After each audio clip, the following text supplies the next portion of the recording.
नमस्कार, जेके प्राइम देख रहे हैं आप। मैं हूं आपके साथ सौरभ चौधरी। प्रोग्राम की शुरुआत करेंगे एक अच्छी खबर के साथ।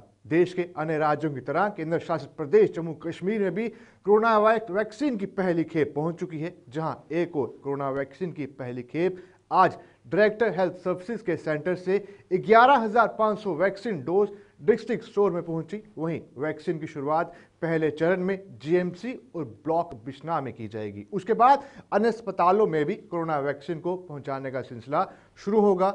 सेना के अस्पतालों में कोरोना से लड़ रहे कोरोना योद्धाओं के लिए भी इसी खेप से वैक्सीन उपलब्ध करवाई जाएगी।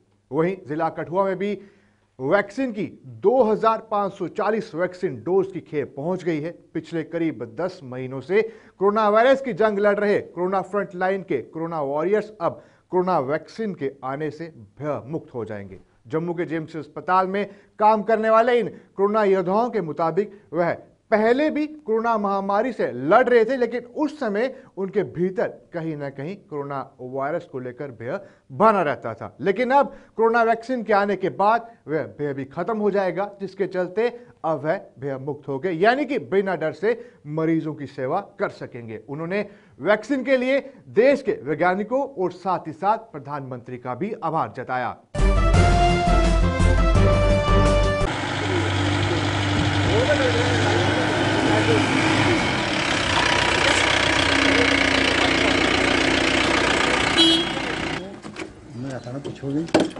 मीडिया पूरा छाया रहा और अपनी जो फोटो ना ऑल ओवर इंडिया पे है। गुरुद्वारा प्रबंधक कमेटी से भी जल्दियां कितनी डोजेज आ गई हमारी? सारी आ गई है। वो ले लेंगे ना अपना।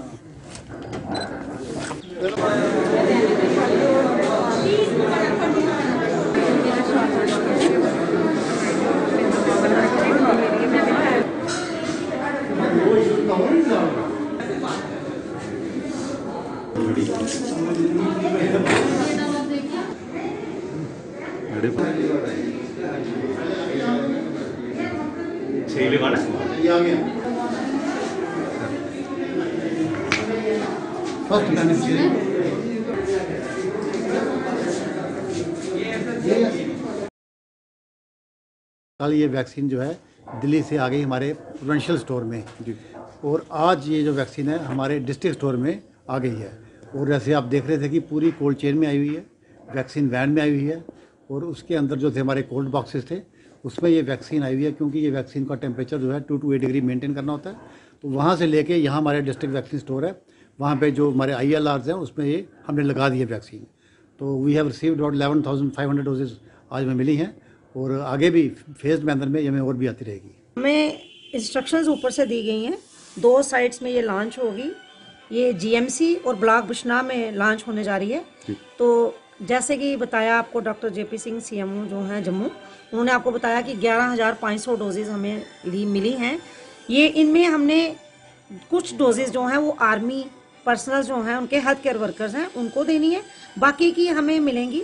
मंडे से हम कुछ ब्लॉक्स को, कुछ अर्बन एरिया को एक्टिवेट करेंगे और जैसे जैसे में फेज मैनर में आएगी हम अपने पूरे डिस्ट्रिक्ट में वैसे ही ये देते जाएंगे और सारी ये हेल्थ केयर वर्कर्स जो हैं उन तक पहुंचा। हम पहले भी मतलब फ्रंट लाइन वॉरियर्स रहे हैं। इस वैक्सीन से हमारी मतलब बॉडी में भी एंटीबॉडीज बनेंगी जो मतलब हमारी इम्यूनिटी को और ज़्यादा स्ट्रॉन्ग करेंगी, जिससे हम निडर होकर मतलब कोविड वार्ड्स में या फिर आइसोलेशन वार्ड में मतलब काम कर सकेंगे। और ये हमारे लिए तो बहुत ही मतलब अच्छी बात रही, प्रोटेक्शन के तौर पे भी हमारे लिए बहुत अच्छी बात रही। माल तो उसकी ये है कि पहले भी हम लोगों ने काम किया है और अब ये जो वैक्सीन आई है हम तो पहले सबसे पहले अपने प्रधानमंत्री जी उनका स्वागत करते हैं, उनका वेलकम करते हैं कि जिन्होंने हमें इतना मतलब हमारे लिए सोचा। अब तो हमें और भी शील्ड मिलेगा, क्योंकि उन्होंने हमारे लिए अगर इतना सोचा है तो हम तो पहले भी काम करते थे, अब उससे भी बढ़ चढ़ कर काम करेंगे। क्योंकि कोरोना वायरस एक ऐसा वायरस था कि जिसका हम सबको ये डर था कि हम काम करेंगे तो पता नहीं हम भी इन्फेक्टेड हो सकता है। 90% to 50% हमारा स्टाफ जो है वो इन्फेक्टेड हुआ भी, इसमें रिकवर भी हुआ।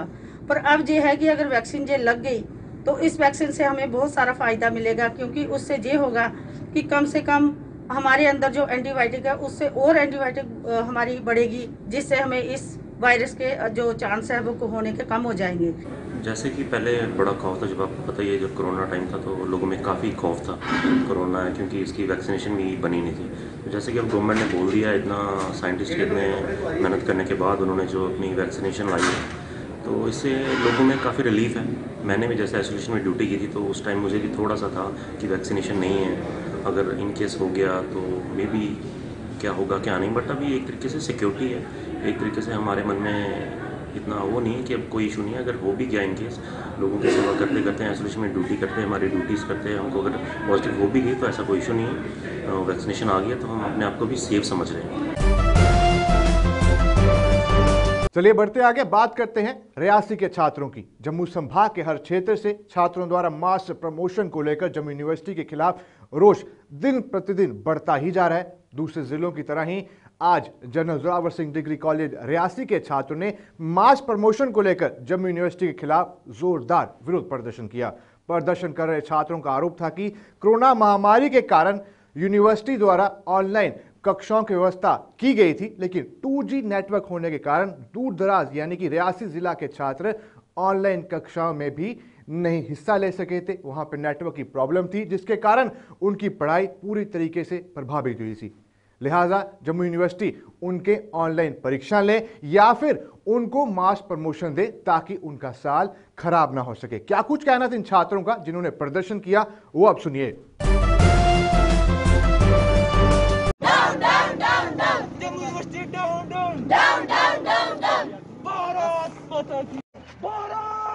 माता की जय। Jammu university hi hi, Jammu university hi hi, Jammu university hi hi, Jammu university hi hi. We want justice, we want justice, we want justice, we want justice, we want justice, we want justice। Mohammad है, मैं गांव Chaurakot panchayat Harotkot Bhamag tehsil district Reasi से belong करता हूं। मैं यहां पे GDC Reasi में स्टडी कर रहा हूं प्रेजेंट 5th सेम में। तो जो कि यहाँ पे आज प्रोटेस्ट की जा रही है जम्मू यूनिवर्सिटी के ख़िलाफ़ कि इसमें मास प्रमोशन की बहुत बड़ी इशू आ रहा है। सब डिस्ट्रिक्ट ने अगर डिमांड रखी है कि मास प्रमोशन जम्मू यूनिवर्सिटी को देना चाहिए बच्चों को, क्योंकि पीछे कोविड-19 का दौर था, इसमें काफ़ी नुकसान हुआ है बच्चों को। ऑनलाइन क्लासें, एक तो 2G नेटवर्क, जहाँ से मैं बिलोंग करता हूँ वहाँ पे अगर नेटवर्क का देखा जाए तो टोट साड़ी बगदार से वहाँ से बहुत दूर दूर से बच्चे जो बिलोंग कर रहे हैं, और उसमें जिज बगली भी आगे चिसाना महौर ये एरिया भी देखा जाए लोकल, तो काफ़ी दूर दूर के बच्चे यहाँ पे अगर आसमान में बादल छा गए तो लाइट बंद हो जाएगी, और जिस दिन वो बारिश सूख जाएगी तब तक लाइट ही नहीं आएगी, तो वो बच्चे ऑनलाइन कहाँ से क्लासें अटेंड करेंगे सर। तो इस पे मेरा ये रिक्वेस्ट है, आप मतलब जम्मू यूनिवर्सिटी के जो भी सीनियर हैं उनसे कि प्लीज़ या तो ऑनलाइन एग्ज़ाम कंडक्ट करो या ओपन बुक होना चाहिए, तो या तो फिर उसके अलावा अगर ऐसा है तो मास प्रमोशन 3rd, 1st और 5th सेम वालों को देनी चाहिए। यही मेरा कहना है। मैं 3rd सेमेस्टर की हूँ, GDC रियासी में पढ़ती हूँ। हमारी बस एक ये डिमांड है कि हमारी मार्क्स प्रमोशन की जाए। अगर हमारे ऑनलाइन क्लासेस ले रहे हैं तो हमारे ऑनलाइन ही एग्ज़ाम हो, या कम कर दें हमारा सिलेबस, हम इतना नहीं पढ़ पाएंगे। अभी प्राइवेट वालों की डेट शीट निकाल दी है, प्राइवेट वालों के 1st, 3rd के एग्ज़ाम्स हो रहे हैं, हमारी रेगुलर वालों की भी आ रही है डेट शीट। हम कैसे दें इतना, हमारे सिलेबस हमें कुछ पता ही नहीं है। इतने इशूज़ चल रहे हैं, ऑनलाइन क्लासेस तो हो रही हैं पर बच्चे ज्वाइन ही नहीं कर पाते। 2G नेटवर्क का इशू सबसे बड़ा इशू अभी चल रहा है, कोविड-19 का, ये कोविड-19 का। हमारे रीओपन नहीं हो रहे कॉलेज, ऑनलाइन क्लासेस ले रहे हैं, टीचर्स तो बड़ी मेहनत कर रहे हैं, पर कई बार तो नेटवर्क इशू में टीचर्स की आवाज़ ही नहीं सुनाई देती है। हमारे ना क्लासेस अटेंड करते हैं वो बीच में छूट जाती हैं, और लाइट नहीं हो, कई दिन लाइट ही नहीं आती है, फ़ोन डेड, क्लासेस भी कहाँ अटेंड करें। पेरेंट्स के पास फ़ोन, उनको काम हो वो चले जाते हैं, हम क्लासेस अटेंड ही नहीं कर पा रहे हैं, इसीलिए हमें मार्क्स प्रमोशन चाहिए। चलिए बढ़ते आगे। कुछ दिनों पहले यानी कि 8 जनवरी को जम्मू के कासिम नगर चौक में भाजपा नेता पर हुई फायरिंग के मामले को सुलझाने का आज पुलिस ने खुलासा किया है। जम्मू में आयोजित प्रेस कॉन्फ्रेंस के दौरान SSP जम्मू शिदर पाटिल ने कहा कि यह हमला किसी आतंकी साजिश का हिस्सा नहीं, बल्कि ये हमला 2 पार्टियों के आपसी लेन देन को लेकर था। क्या कुछ कहना था प्रेस कॉन्फ्रेंस में SSP द्वारा, वो आप सुनिए। 8 जनवरी को कासिम नगर चौक में आपको पता होगा कि एक फायरिंग की और स्कफल की इंसिडेंट हुई थी, जिसमें कि मीडिया में रिपोर्ट्स थी कि बीजेपी के लीडर के ऊपर एक कातिलाना हमला हुआ है, उसकी गाड़ी की तोड़फोड़ हुई। उस केस के चलते मैं आज ये सभी लोगों को बताना चाहता हूँ, 8 जनवरी को परविंदर सिंह अलियास लकी नाम से हमारे पास एक कंप्लेनेंट पेश हुए थे, जिनकी तरफ से ये बताया गया था कि 5 लोगों ने मिलकर उनके ऊपर हमला किया है, जिनके नाम रसविंदर सिंह, रविंदर पाल सिंह, सुरजीत सिंह अलियास सोनू, पवनदीप सिंह और राजू धाता इस तरीके से बताए गए थे। आज हमने उन सभी जो आरोपी हैं उन लोगों को गिरफ्तार किया हुआ है और उनकी इनिशियल पूछताछ और केस की इन्वेस्टिगेशन में ये पता चला है कि इस केस में पैसे की लेन देन को लेके इन 2 ग्रुपों का आपस में वहाँ पे स्कफल हुआ है, लड़ाई हुई और लड़ाई के दौरान वहाँ पे 2 राउंड्स फायर हुए। जिस वेपन से वो फायर किए गए थे वो वेपन हमने रिकवर कर लिया है, साथ साथ खाली कारतूस भी बरामद किए हुए हैं। किसी भी तरीके का टेरर साइड का एंगल इस केस को नहीं है और ये एक प्योरली पैसे की लेन देन को लेके हुई लड़ाई है। उसी एंगल से इसको अब हम आगे इन्वेस्टिगेट कर रहे हैं।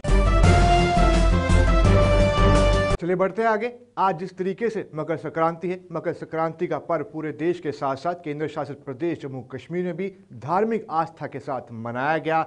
असम में इस दिन को बिहू है, दक्षिण भारत में इस दिन को पोंगल के नाम से जाना भी जाता है। पोष मास में सूर्य में के मकर राशि में प्रवेश करने पर मकर संक्रांति का पर्व मनाया जाता है। इसी दिन सूर्यदेव उत्तरायण की ओर प्रवेश भी करते हैं। हिंदू धर्म में मकर संक्रांति का बहुत ही ज़्यादा महत्व भी है।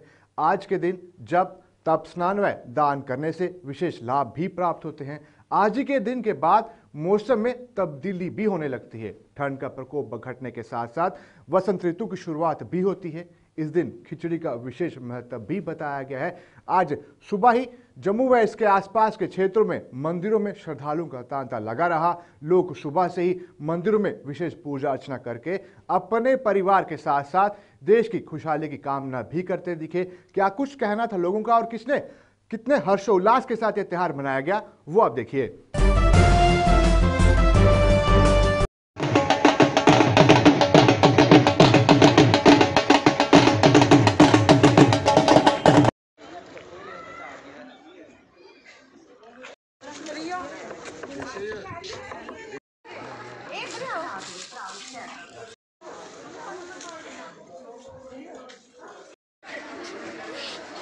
कि आज मकर संक्रांति का एक बहुत बड़ा त्यौहार पूरे हिंदुस्तान में मनाया जा रहा है और कल हमने यहाँ पर जम्मू में लोहड़ी मनाई, जिसको नॉर्थ इंडिया में मनाया जाता है। तो Jammu Kashmir academy of art culture and languages की तरफ से हमने आज जो सोशल और कल्चरल ऑर्गेनाइजेशन जम्मू की है उनके साथ मिलकर हमने ये फंक्शन यहाँ ऑर्गेनाइज़ किया है। कोविड की वजह से हम उस हिसाब से नहीं कर पाए जिस हिसाब से इसको किया जाता है। मोहल्ले मोहल्ले में जाके जैसे बच्चे जो है हर जगह एक घर में जाके जो लोगों के साथ मिलके करते थे वो हम नहीं कर पाए कोविड की वजह से। लेकिन फिर भी जिस हिसाब से आपने देखा यहाँ पर लोगों की पार्टिसिपेशन है, मैं बहुत शुक्रगुजार हूँ इन तमाम। कोविड-19 कोरोना वायरस के चलते टीम जम्मू जो हर वर्ष बहुत बड़ी जुलूस की शक्ल में पुराने शहर या पूरे जम्मू शहर में जो है लोहड़ी और मकर संक्रांति का त्यौहार मनाते थे, इस बार हम नहीं मना पाए। लेकिन आज हमने आर्ट लैंग्वेज और कल्चरल एकेडमी के साथ मिलके और बाकी जो जम्मू की अलग अलग सोशल ऑर्गेनाइजेशंस हैं उनके साथ मिलके एक बहुत अच्छा यहाँ पर लोहड़ी और मकर संक्रांति का पर्व जो है यहाँ पर मनाया है। मतलब आधे बेड़ी टप्पनी होंगी, बेड़ियाँ दिंदे महीने महीने देना हर संक्रांति हर लोहड़ी मतलब कुछ ने बैसाखी लाना, कोई टिक्के लाते, कोई बड़े रूटे पर लाते, फिर दिंदे किश्ती आने समान तां साने ते बैठने। साढ़ी पापे की किश्ती है चलती है, साढ़े पापा चलाते, पापा होर बीमार न घर न, उंदे बच्चे चलाते, पोतरे चलाते, मुड़े चलाते। असें पापे होने अल्ले अस बी कुआरियां हां जिसलै पापा चलाते हे, ते होई गेआ 35-36 साल किश्ती चलाते उ'नेंगी, ते हून चलदी है सालों साल इ'यां 6-6 महीने चलदी है। बसाखी दे बाद अस मेइये दी संक्रांति घर लेई जन्ने आं, फिर उत्थे अस घर रक्खने अपने बाड़ी अंब हले। केईं म्हीने लोग आंदे उं'दे, केईं घर बी आंदे, साढ़े ठेका होंदा किश्ती दा, ते साढ़े ते तसीला साढ़ी बोली होंदी है। मेरे पापा लाइसेंस बने दा, फोटो लगी दी है। कृषि कानून को लेकर दिल्ली की सीमाओं पर किसान बैठे हुए हैं। बैठकों का दौर लगातार जारी है, पर ठोस नतीजा अभी तक सामने निकलकर नहीं आए और किसानों का भी लगातार यही कहना है, जब तक ये 3 काले कानून रद्द नहीं होते हम पीछे हटने को तैयार नहीं है। वहीं कृषि कानून को लेकर दिल्ली में आंदोलन कर रहे किसानों के समर्थन में रामगढ़ में आज बॉर्डर किसान यूनियन के किसानों द्वारा एक ट्रैक्टर रैली निकाली गई और केंद्र सरकार द्वारा बनाए गए कृषि कानून को वापस लेने की मांग भी उठाई गई। किसानों का कहना था कि ये काले कानून हमें कदापि मंजूर नहीं है। वहीं दिल्ली में आंदोलन कर रहे किसानों के समर्थन में आज आम आदमी पार्टी के कार्यकर्ताओं ने प्रदर्शन करते हुए केंद्र सरकार से कृषि कानूनों को वापस लेने की मांग की। क्या कुछ कहना था यहां पर लोगों का जिन्होंने इस आंदोलन में यहां पर हिस्सा लिया और प्रदर्शन किया, वो आप देखिए। किसान यूनियन जिंदाबाद, किसान यूनियन जिंदाबाद, आम आदमी पार्टी जिंदाबाद, जिंदाबाद, कानून, आम आदमी पार्टी जिंदाबाद, आम आदमी पार्टी भारत माता की जय, भारत माता की जय।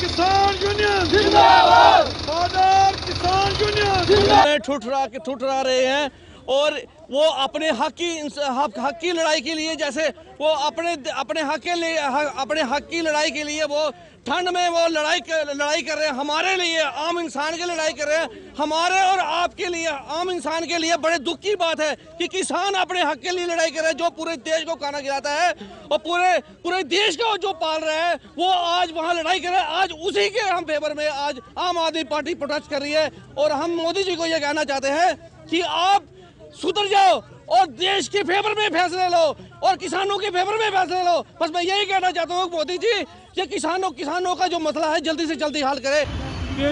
वो मत ये समझे कि दिल्ली में जो किसान बैठे हैं वो 3 कानूनों के अगेंस्ट वही लोग हैं, लेकिन जहाँ पूरा भारत खड़ा है उनके पीछे हमारा जम्मू कश्मीर और हमारी पूरी यूनियन जो है उनके पीछे खड़ी है और जल्द से जल्द वो अपने कानून वापस ले। अगर वो वापस नहीं लेते तो हम 26 जनवरी से पहले हमारे पास कम से कम 500-700 ट्रैक्टर की जो लिस्टें आ रही हैं, हम एक बहुत भारी जगह में हम पूरे के पूरी हम भी तैयारी कर रहे हैं। 26 जनवरी से पहले हम दिल्ली पहुंचेंगे। बॉर्डर किसान यूनियन की तरफ से हमने नंदपुर से ये रैली शुरू की थी और वाया नंगा होते हुए विजयपुर होते हुए नंदपुर में जाके समाप्त होगी। क्या डिमांडें थी? और हमारी डिमांड वही है जो 3 काले कानून सरकार ने निकाले हैं, उसके खिलाफ ये हमारी रैली है। हमारे किसान पहले ही दबे कुचले हुए थे, हमारे लोग उम्मीद कर रहे थे कि नई सरकार आई है तो ये हमारे लिए कोई भला सोचेगी, मगर इन्होंने उल्टा ही कर दिया। ये जो 3 काले कानून निकाले हैं ये हमारे किसानों के लिए बहुत ही बुरे कानून हैं और हमें ये कानून नहीं चाहिए और सरकार ज़बरदस्ती हमें थोप रही है। और ये आज हमने पीसफुल रैली निकाली है। अगर सरकार ये काले कानून वापस नहीं लेती तो हम 26 जनवरी को दिल्ली के लिए कूच कर। हर साल की तरह इस बार भी Jammu and Kashmir academy of culture and languages की ओर से आज जम्मू में डोगरा संस्कृति को लेकर एक कार्यक्रम का आयोजन किया गया, जिसमें डोगरा संस्कृति के अलग अलग रंग रूप देखने को मिले। इस कार्यक्रम में जम्मू प्रांत के अलग अलग स्थानों से आए हुए कलाकारों ने अपनी कला का प्रदर्शन करते हुए डोगरा संस्कृति को दर्शाया और वहां पर हमारी संवाददाता भी मौजूद थी, जिन्होंने लोगों से बात की जो दूर दूर से यहां पर पहुंचे हुए थे। क्या कुछ कहना था इन कलाकारों का, वो आप देखिए। देखिए, ये हर वर्ष की तरह पिछले 5 सालों से जब से टीम जम्मू का गठन हुआ है, ड्रग अब्यूज़ के अलावा नौजवानों को किस तरह प्रेरित करें कि अपनी भाषा, अपनी सभ्यता, अपना कल्चर के साथ जुड़े रहें। तो हमने एक प्रयास शुरू किया था कि जिससे हम हर साल हमारी जो world famous historic Mubarak Mandi complex है, जो आज जर्जर हो चुका है, आप देख रहे हैं, वहाँ पे अपने नौजवानों को इकट्ठा करते थे और सैकड़ों की तादाद में हमारा नौजवान अपनी डुग्गर ड्रेस में पजामा, कुर्ता और केसरी पगड़ी पहनकर हम पूरे शहर में लोहड़ी गाते थे, लोहड़ी मनाते थे, लोहड़ी मांगते थे। मांगने से ये था कि प्यार बढ़ता है, सभी के साथ हम सभी को अपने इस पर्व में शरीक करते हैं। तो एक प्रयास रहा कि आज के वक्त में जब आधुनिक युग है तो लोग ज़्यादातर अपने बच्चों को पढ़ाई की तरफ ही फोकस रखते हैं, तो हमारा ये प्रयास है कि पढ़ाई तो ज़रूरी है, लेकिन जो भी कम्युनिटी, जो भी कौम अपनी विरसे से, अपने भाषा से, अपने कल्चर से अलग हुई, वो आने वाले दिनों में उनका नामो निशान नहीं रहा। तो एक प्रयास है टीम जम्मू का। इस बार कोविड-19 के कारण हम इतना बड़ा प्रोग्राम नहीं कर पाए, लेकिन एक सिंबॉलिक प्रोग्राम किया जिसमें आपने देखा कि नौजवान पीढ़ी ने बढ़ चढ़ कर हिस्सा लिया। और हमारी उम्मीद है, और ख़ासकर ये एक एक्सपेक्टेशन है इस गवर्नमेंट से, कि जहाँ पर आप हर सेक्टर में प्रायोरिटी दे रहे हैं, तो जम्मू की अगर डोगरी भाषा की बात करें या जम्मू रीजन में जितनी भी भाषाएं बोली जाती हैं, जिस तरीके से सरकार की तरफ से एक एनकरेजमेंट मिलनी चाहिए वो नहीं मिलती है, एक सिंबॉलिक रहती है। वो उम्मीद करते हैं कि जो यूटी प्रशासन है इस पर भी तवज्जो देगा। सर वैसे तो एक हटके सवाल भी आपसे पूछना चाहेंगे, क्योंकि जिस तरह से हमने डोगरी भाषा में देखा है, जम्मू यूनिवर्सिटी हो या चाहे कॉलेज हो, बच्चे बहुत कम है जो डोगरी भाषा को पढ़ना चाहते हैं, क्योंकि कहीं ना कहीं उनका फ्यूचर उस तरह से नहीं देता है। क्योंकि जो एमए कर लेता है, इनकी जो है जॉब्स जो उस तरह से नहीं निकलती है, तो लोग अपना फ्यूचर सिक्योर करने के लिए डोगरी में एमए करना या भाषा पढ़ने में कहीं ना कहीं पीछे थोड़ा हटते हैं। आपको क्या लगता है कि किस तरह से पॉलिसीज़ बननी चाहिए जिससे कि डोगरी भाषा को प्रमोट भी किया जाए और डोगरी भाषा को बचाया जा सके? ਉਹ ਡੋਗਰੀ 'ਚ ਕਿ ਆਖਦੇ ਨਾ, ਮਨਾਂ ਦਾ ਬਵਾਲ ਜਿਹੜਾ ਮਾਊ ਨੇ ਨਹੀਂ ਖੋਲਦਾ, ਉਹ ਡੋਗਰਾ के ਕਿਹੜਾ ਜਿਹੜਾ ਡੋਗਰੀ नहीं बोलता। आपको याद होगा कि ये इशू सबजुडाइज हुआ था और हाई कोर्ट तक मैटर गया था। फाइनली हाई कोर्ट से ऑर्डर्स आए थे कि जो डोगरी भाषा है उसको आप स्कूलों में लागू करिए। मैं ये समझता हूँ कि अभी तक जो डोगरी को ऑफिशियल लैंग्वेज का दर्जा भी मिल गया, लेकिन जो हमारी डिमांड थी, जो डोगरी भाषा बोलने वाले लोग हैं उनकी डिमांड थी कि जो डोगरी भाषा जो है वो प्राइमरी लेवल से इंट्रोड्यूस करनी चाहिए, और उसमें बोर्ड ऑफ स्कूल एजुकेशन का बहुत इंपॉर्टेंट रोल है कि उसका सिलेबस बनाए। पिछले 2.5-3 साल से देख रहे हैं, बड़े अफसोस से कहना पड़ता है कि अभी तक वो इस किस्म का कोई भी कार्रवाई नहीं कर पाए हैं कि एक सिलेबस बने।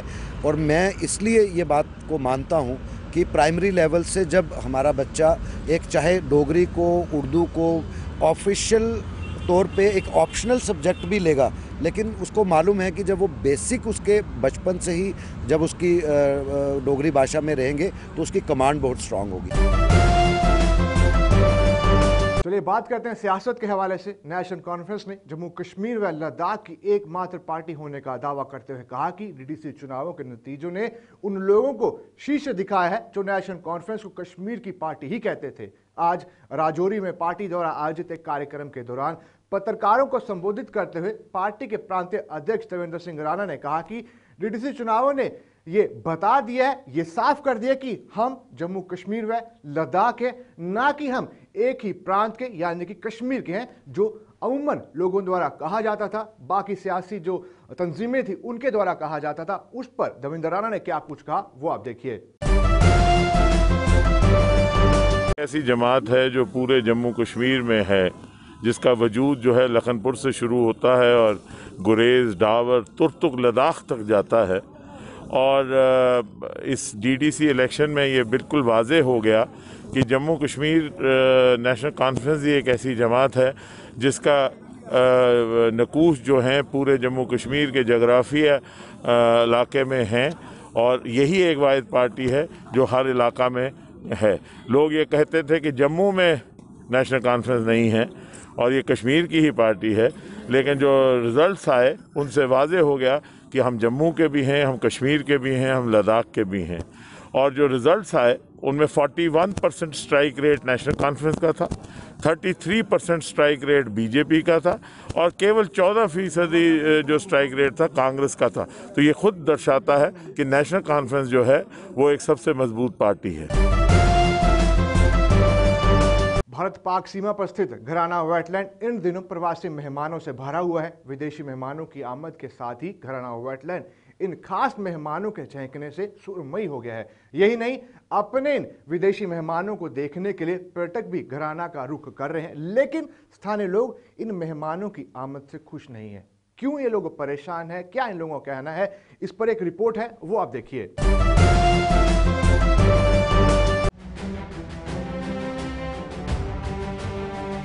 ये दृश्य है भारत पाक सीमा पर स्थित घराना वेटलैंड के। हर वर्ष यहाँ 12 से 14 हजार के करीब प्रवासी पक्षी न्यूजीलैंड, ऑस्ट्रेलिया और अमेरिका से हजारों किलोमीटर का सफर तय करके पहुंचते हैं। इन विदेशी मेहमानों की आमद के साथ साथ यहाँ पर पर्यटकों की संख्या में भी बढ़ोतरी होना शुरू हो जाती है। पक्षी देखने आए हो, क्या कहेंगे, कैसा लग रहा है? बहुत अच्छे लग रहे हैं। वैसे तो मैं फर्स्ट टाइम ही आई हूँ यहाँ पे, फर्स्ट टाइम देख के यहाँ पे, तो बहुत सारे पक्षी हैं यहाँ पे, अच्छे लग रहे हैं। बच्चों के साथ एंजॉय करने आई हूँ। यहाँ आने वाले लोग इन विदेशी मेहमानों की शौक अटखेलियों का आनंद उठा रहे हैं और ये विदेशी मेहमान भी अपने चाहने वालों के इस प्यार का आभार अपनी इन्हीं अटखेलियों द्वारा जता रहे हैं। पर्यटक इन मेहमानों की अटखेलियों को अपने मोबाइल फोन में कैद करने का भी कोई मौका गंवा नहीं रहे हैं। नन्हे पर्यटकों के लिए ये विदेशी मेहमान खास तौर पर आकर्षण का केंद्र बने हुए हैं। ये नन्हे पर्यटक भी इन मेहमानों में खासी दिलचस्पी भी दिखा रहे हैं। हम यहाँ पक्षी देखने हैं जी, कैसा लगा आपको? हमें यहाँ पर आके बहुत अच्छा लगा। कौन कौन से पक्षी देखे आपने हमें? यहाँ पर बहुत सारे पक्षी। ठीक। इन विदेशी मेहमानों को देखकर जितने खुश पर्यटक हैं, वहीं इन्हें देखकर उससे ज्यादा दुखी स्थानीय लोग हैं। इन लोगों के मुताबिक सैकड़ों की संख्या में 7 समुंदर पार करके यहाँ आने वाले ये पक्षी उनकी फसल को उजाड़ देते हैं, जिससे उन्हें हर वर्ष भारी नुकसान भी उठाना पड़ता है। ਅਸੀਂ ਚਾਹੁੰਦੇ ਹਾਂ ਬਈ ਜਿਹੜੇ ਲੋਕ ਜਾਨਵਰ ਨੇ ਥਾਏ ਇਹ ਜ਼ਿਮੀਂਦਾਰਾਂ ਦਾ ਕਿਸਾਨਾਂ ਦਾ ਬੜਾ ਨੁਕਸਾਨ ਕਰਦੇ ਨੇ। ਇਹਨੇ ਮਤਲਬ ਹੈ ਜਿਹੜੀ ਅਸੀਂ ਮੁੰਜੀ ਪਹਿਲਾਂ ਲਾਈ ਦੀ ਜਿੰਨੇ ਕਟਾਈ ਕਰਨੇ ਆ ਇਹ ਸਾਰੀ ਫਸਲ ਤਬਾਹ ਕਰ ਦਿੰਦੇ ਨੇ। ਜਿੰਨਾ ਹੁਣ ਅਸੀਂ ਕਣਕ ਬੀਜਾ ਰਹੇ गेहूं ਇਹ ਵੀ ਫਸਲ ਇਹਨੇ ਸਾਰੀ रंधे छाड़ी खत्म करी है। सरकार की ओर से इस वेटलैंड को विकसित करने के लिए पिछले कई वर्षों से लगातार प्रयास जारी हैं, लेकिन स्थानीय लोग इस वेटलैंड को विकसित करने के पक्ष में नहीं हैं।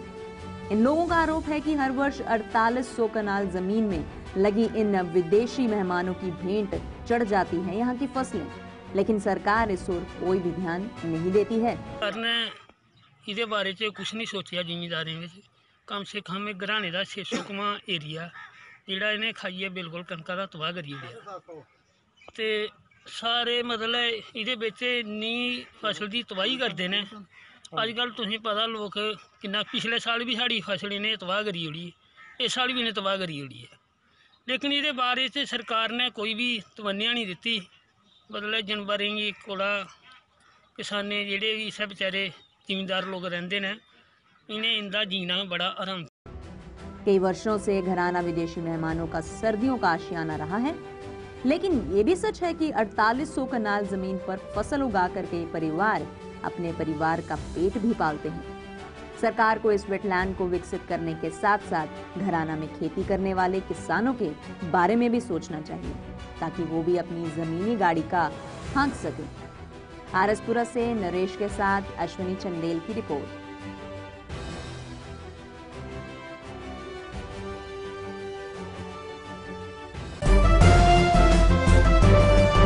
इसी के साथ जेके प्राइम में मुझे दीजिए इजाजत। बाकी देश और दुनिया की तमाम खबरों के लिए आप बन रहे हमारे साथ, देखते रहे गुलिस्तान न्यूज।